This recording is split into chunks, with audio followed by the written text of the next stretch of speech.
یہ 20ویں صدی کا آغاز ہے۔ برصغیر کے مسلمان اپنی تاریخ کے بدترین دور سے گزر رہے ہیں۔ وہ دل شکستہ ہیں، پسماندہ ہیں اور جہالت کا شکار ہیں، اور سب سے بڑھ کر مخلص قیادت سے محروم ہیں۔ ایک طرف انگریز ہے جنہوں نے مسلمانوں کو اقتدار سے محروم کر کے انہیں غلام بنا رکھا ہے، تو دوسری طرف ہندو بنیا ہے جو انگریز کے جانے کے بعد مسلمانوں کو غلام بنانے کی منصوبہ بندی کر رہا ہے۔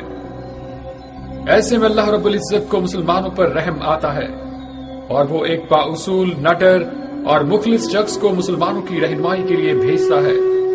یہ بااصول، مخلص اور نڈر شخص محمد علی جناح تھے، جنہوں نے پورے ہندوستان میں پھیلے مسلمانوں کے ہجوم کو متحد کیا اور اپنی قوت ارادی کے بل پر ایک چومکھی جنگ لڑی۔ آپ نے بیک وقت انگریزوں، ہندوؤں اور اپنی خراب ہوتی ہوئی صحت کا مقابلہ کیا، اور یہ جنگ بالآخر 14 اگست 1947 کو مسلمانان ہند کی فتح پر ختم ہوئی اور پاکستان دنیا کے نقشے پر ابھر آیا۔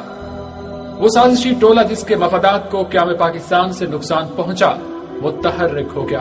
سازشوں کا ایک نہ ختم ہونے والا سلسلہ چل نکلا، اور ان سازشوں کا پہلا شکار خود بانی پاکستان بنے۔ جب ان کو ہسپتال لے جانے والی ایمبولینس راستے میں ہی سڑک کنارے رکی رہ گئی اور قائد نے انتہائی پراسرار حالات میں دم توڑ دیا، اور اس طرح وہ مرد اہم جسے گوروں کی سیاست، ہندوؤں کی مکاری اور بڑھتی ہوئی بیماری جھکا نہ پائی، اسے اپنوں کی سازشوں نے یوں موت کے منہ میں دھکیل دیا کہ وقت مرگ ان کی پیاری بہن فاطمہ ان کے چہرے پر بیٹھنے والی مکھیوں کو اڑا رہی تھی اور اپنے عظیم بھائی کو لمحہ بلمحہ مرتے دیکھ رہی تھی۔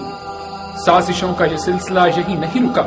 ملک کے پہلے وزیر اعظم کو ایک جلسہ عام کے دوران اس طرح گولی مار دی گئی کہ تمام ثبوت مٹانے کے لیے ان کے قاتل کو بھی قتل کر دیا گیا۔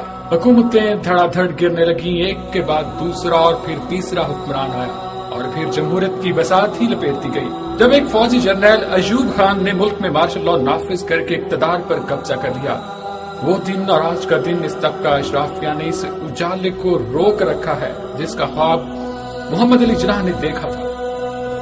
یہاں کے 16 کروڑ عوام آج بھی اس صبح کے منتظر ہیں جو 13 اگست کی رات کے بعد طلوع ہونا تھی، جس کا قافلہ 14 اگست کی صبح روانہ ہونا تھا، مگر راہ غبار میں ہی کہیں معدوم ہو گیا۔ پاکستان بنے 61 سال ہونے کو آئے، اس دوران حکومتیں بدلتی رہیں، مارشل لاء لگتے رہے، نام نہاد جمہوری ادوار بھی آئے، مگر عوام کا مقدر نہ بدل سکا۔ چہرے بدلتے رہے مگر نظام نہ بدل سکا۔ ایک مخصوص حکمران ٹولہ جس میں فوجی جرنیل بھی تھے، بیوروکریٹس بھی تھے، سیاست دان بھی تھے، جاگیردار بھی اور سرمایہ دار بھی۔ یہ طبقات تو الگ الگ تھے مگر مفاد سب کا ایک تھا، اور وہ تھا قومی وسائل کو لوٹنا۔ عوام جو ملک کے حقیقی مالک ہیں ان کو اقتدار کے ایوانوں سے باہر رکھنا اور انہیں ان کے حقوق سے محروم رکھنا، اور اس مقصد کے حصول کے لیے وہ سب ایک تھے۔ اپنے اقتدار کو طول دینے کے لیے اقتدار کے ان پجاریوں نے قومی حمیت اور غیرت کا سودا کیا، ملک کو بڑی طاقتوں کے پاس گروی رکھا، ملک کے 2 ٹکڑے کیے۔ امن کے گہوارے اس ملک میں برائی، فرقہ واریت، دہشت گردی، انتہا پسندی، صوبائیت، لسانیت اور نسل پرستی کے زہریلے بیج بوئے۔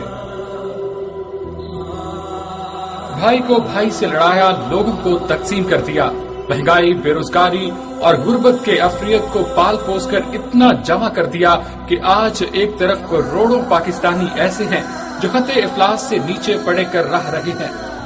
2 وقت کی روٹی غریب عوام پر تنگ کر دی گئی، تو دوسری طرف مٹھی بھر افراد جو خط افلاس سے اوپر براجمان سونے کا نوالا کھا رہے ہیں اور تمام ملکی وسائل پر قابض ہیں۔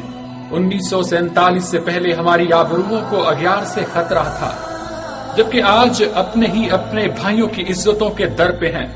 کل ہمیں دشمنوں سے جان کا خطرہ تھا، جبکہ آج بھائی ہی بھائی کا گلا کاٹ رہا ہے۔ ملک دہشت گردی کی آگ میں جل رہا ہے، کچھ دھماکوں نے قوم کو نفسیاتی مریض بنا دیا ہے، امن کی فاختائیں عرصہ ہوا اڑ چکی ہیں۔ آج 61 سال بعد ہم وہیں کھڑے ہیں جہاں 1947 سے پہلے تھے، اسی طرح مایوس، اسی طرح قیادت سے محروم اور کسی معجزے کے منتظر۔